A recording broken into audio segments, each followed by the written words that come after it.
نهار خسرنا مع إيكيب تاع حومة، كي تشوف ماتش عزوز تاع العشية في لافريك والجزائر لابسة الخضر، عرفت 90% ما فيهاش. 2012 لعبنا مع إفريقيا الوسطى، إيكيب ما كانش. لو كان تحوس عليهم اليوم ما تلقاهمش يلعبوا بالون. المدرب تاعنا كان عبد الحق بن شيخة، والجارديان بولحي. يبدا الماتش ومبولحي يجبد وحده فاس فاس راسها راس مع المهاجم تاع لافريك سونتر. اسمح لي جيب لي جارديان يجبدها. هنا مهاجم افريقيا الوسطى يفوت المدافعين وحده يراطيها يبعثها المدرجات، تحسب كنا نلعبوا بلا دفاع. المهاجم دخل الكوزينة.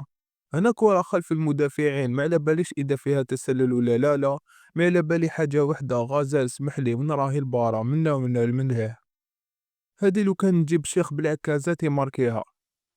شوف السيد وحده، تاخد راحتك تحطها نورمال في الشبكة. هنا ضربونا بتسديدة من بعيد، مبولحي جرب يجبدها مي غافلاته ودخلت. ستاد تقلب بالتم. افريقيا الوسطى حسبت لهم ربحوا كبض افريك. المدرب تاعهم شوية وكتبوا له البلاد على اسمه. هنا مرة أخرى هجم عليهم والهدف دوزيام.